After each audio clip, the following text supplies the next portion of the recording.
বন্ধুরা কেমন আছেন? আশা করি ভালো আছেন। নেচার কিং এনএস প্রিন্সের পক্ষ থেকে আমি নুরুল হাসান প্রিন্স আপনাদের সকলকে শুভেচ্ছা ও অভিনন্দন জানাচ্ছি। বন্ধুরা, বর্তমান সময় বর্ষাকাল, আর বর্ষাকালে গ্রামগঞ্জের সৌন্দর্য অপরূপ। আর এই সৌন্দর্যকে নিয়েই আমি কয়েকটি পর্ব আপনাদের সামনে তুলে ধরব। ৬ ঋতুর এই বাংলাদেশে সৌন্দর্যের কোনো শেষ নেই। আর তাই তো আমি ঘুরে ঘুরে সম্পূর্ণ বাংলাদেশের আনাচে কানাচে ঘুরে বেড়াই এবং আপনাদেরকে দেখানোর চেষ্টা করি। এবং বর্ষায় তাদের জনজীবন কেমন সম্পূর্ণ বিস্তারিত জানার চেষ্টা করব। এই দেখুন তো বন্ধুরা, ভিডিওটি না টেনে আপনারা সম্পূর্ণ ভিডিওটি দেখবেন আশা রাখি এবং এই সৌন্দর্যগুলো উপভোগ করবেন। তো বন্ধুরা, বর্ষাকে নিয়ে বর্ষাকাল নিয়ে আমি কয়েকটি পর্ব আপনাদের মাঝে তুলে ধরবো, ইনশাল্লাহ চেষ্টা করব। আর আমার চ্যানেলটি সাবস্ক্রাইব করে বসে থাকবেন যেন এই সৌন্দর্যগুলো আপনাদের মিস না হয়। আর প্রিয় বন্ধুরা, আজ আমি চলে এসেছি গাজীপুর জেলার কালিয়াকৈর উপজেলার এক মায়াবী গ্রাম, হিজলতলি ও নয়নগর গ্রাম। দুটি গ্রামই অপরূপ সুন্দর। ভরা বর্ষায় যেন এর সৌন্দর্য আরো বৃদ্ধি পায়। এই রেল লাইন দিয়েই হেঁটে যাব সেই গ্রামে। হেঁটে যাবার সময় চোখে পড়ল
মানে যে পানিতে কোনো যাওয়া যায় না, এত কষ্ট আছে না। নৌকা নাই?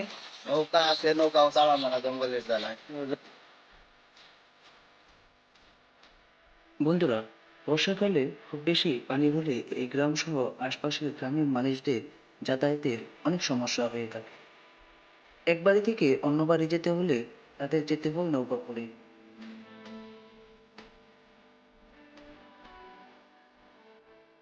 বন্ধুরা, এই গ্রামেই নয়নগর গ্রামে আমার এক বন্ধুর বাড়ি। এখন আমি যাব সেই বাড়িতে এবং দেখব, এবং সে আমাকে সম্পূর্ণ গ্রামটি ঘুরিয়ে দেখাবে।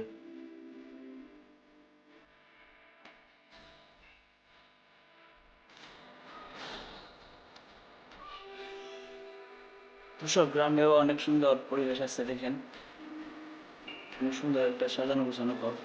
আর এত সুন্দর ঘর আমরা গ্রামেও চোখে পড়ে, শহরের মতো গ্রামে এখন মতো ছোঁয়া লেগেছে, তো ভালো লাগে এই পরিবেশটা।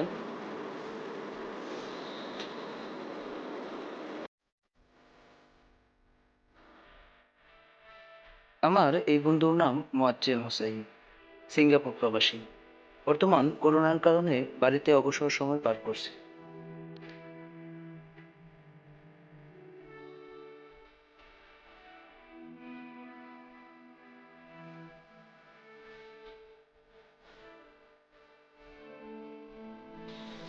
প্রিয় দর্শক, গ্রামে ঢুকতেই তখন প্রচুর বৃষ্টি শুরু আরম্ভ হয়ে গেলো, আর এই বৃষ্টির সময় দেখুন বৃষ্টি অলরেডি নামতেছে।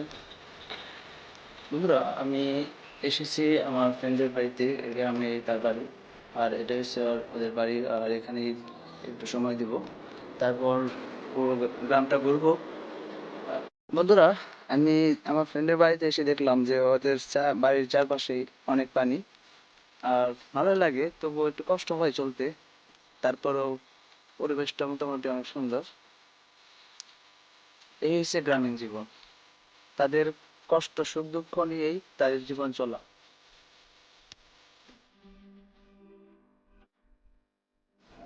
বন্ধুরা, এখন আমরা এই নৌকা করে, দেখতে পাচ্ছেন যে নৌকাটি, এটা করে আমরা এই গ্রামটা ঘুরবো এবং দেখবো আশপাশের সৌন্দর্যগুলো। গ্রামটা সম্পূর্ণ ঘুরে ঘুরে দেখবো এবং প্রকৃতির এই অপরূপ সৌন্দর্যগুলো আপনাদেরকেও দেখাবো।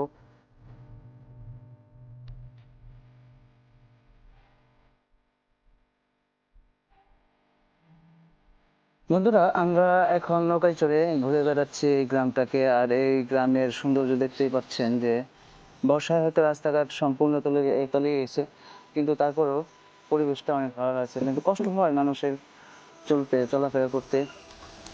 আর বর্ষা নিয়েই আজকের এই ব্লগটি আপনাদের করবো। দেখুন, এবারে ছোট বাড়িতে যেতে হলে তার একমাত্র মাধ্যম হচ্ছে নৌকা, বা এই যে কুশা ডিঙ্গি নৌকা।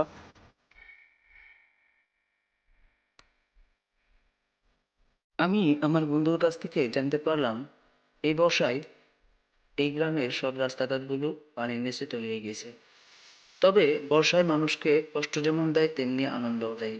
বর্ষায় মানুষের মনকে সহজ, সরল এবং সৃষ্টিশীল করে তোলে। বন্ধুরা, দেখতে পাচ্ছেন ছোট ছোট ছেলেরা কিভাবে মানে এই বর্ষার মধ্যে ব্রিজ থেকে লাফালাফি করে। ছোটবেলা এই দৃশ্যগুলো দেখলে তখন ছোটবেলার সেই কথা মনে পড়ে যায়।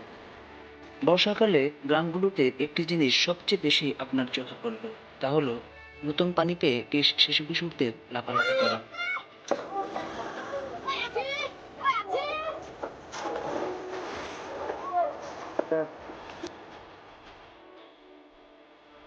বন্ধুরা, এই ছোট ছোট বাচ্চাদের দেখে বা এই ছোট ছোট ভাইদের দেখে